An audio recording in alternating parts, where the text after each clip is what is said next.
Hello students welcome to KM classes. आज गोटे नुआ update Odisha subordinate staff selection commission तरफ जोटा रिलीज होईची गतकाली आपनको आमे जणाया पई चाहिबो। बहुत बड़ अपडेट रही आपणकर जो पीईओ एवं जे जूनियर असिस्टेंट एवं पंचायत एग्जीक्यूटिव ऑफिसर जो कंबाइंड एग्जाम हवा पई थिला जून मासरे से रिगार्डिंग रही डेट ऑफ एग्जाम आपणकर शिफ्ट हो जाइछि।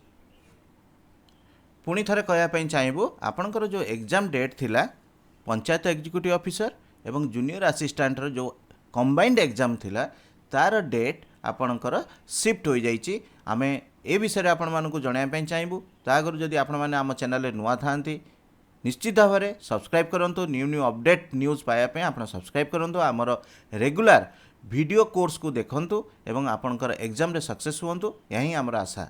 देखो Odisha subordinate staff selection commission तरफर जो आपणकर ऑफिशियल वेबसाइट अच्छी आप विजिट करेंगे ताले आपणकर रिक्रुटमेंट जो सेक्शन टी रही रिक्रुटमेंट कैलेंडर उपर आप क्लिक करंतु।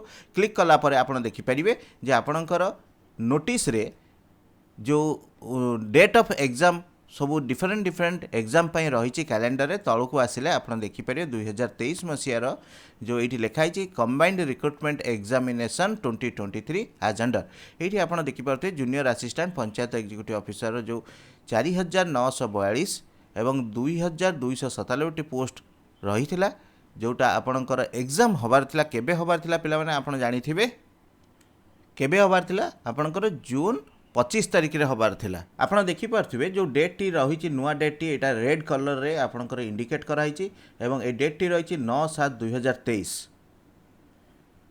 तामाने आपणकर जुलाई मास 9 तारिख रे एग्जाम हेबो। ऑलमोस्ट आपन को जदि आप देखिए 25 जो जून रे हबार थिला तेणु 25 जून रू आपन जदि शिफ्ट होगी आपणकर 9/7/2023 रे होची माने जुलाई 9 तारिख होची ताले ऑलमोस्ट 14 रू 15 दिन आपन को हाथ रे आउरी मिली गला। जो माने सीजीएल एग्जाम दउथिबे से माने तो 14 तारिख आपन मे मास 14 तारिख पर से फ्री होइथांते तेणु तांको पई बहुत ही भलो खबर काहे से माने मध्य किछि टाइम चाहूथले जो माने सीजीएल पर panchayat executive junior assistant exam apply करते हाथ में किसी टाइम दरकार तांकर सिलेबस टिके डिफरेंट थिला एवं पंचायत एग्जीक्यूटिव जोटा टिके डिफरेंट अच्छी कवर करने से सफिशिएंट टाइम मिलगला एवं से सिलेबस को कवर करने ऑलमोस्ट 1 मंथ रु टिके लेस टाइम पाईगले। तेणु आपण मैंने निश्चय आपण प्रिपेरेसन लास्ट स्टेप रे पहुँच सारी प्रिपेरेसन आउरी जोरदार कर दिंतु एवं पंचायत एग्जीक्यूटिव जूनियर असिस्टेंट परीक्षा रे सिलेक्ट हुंतु। आमे चाहूँ आपण निजर मन लाखी गोटे जॉब पातु निजर सक्सेस ए वर्ष निश्चय हासिल करंतु।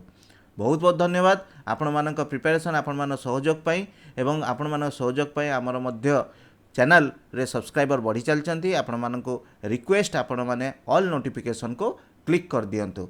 एट लास्ट आम आउ थे रिपीट करने चाहूँ जो पिलाने भिडियोटी को लास्ट बेलू देखी थे देखो आपंकर जो junior assistant panchayat executive officer जो एग्जाम थिला सेटा शिफ्ट हो जाइए। आपंकर 25 जून जो 25 जून रे हबार थिला सेटा आउ हबो नै सेटा आपंकर 9/7/2023 रे हबो बोली नोटिस रे आछि ऑफिशियल वेबसाइट रे आछि। तेणु एटा कन्फर्म न्यूज आपण मान को रिपीट करा जाउछि। आपण माने से अनुसार प्रिपरेशन पे हाथ रे बहुत टाइम पाई गले जो माने junior executive panchayat executive officer final preparation मध्य करि सारछन ताको एगेन रिवीजन करन। हमर यही आशा।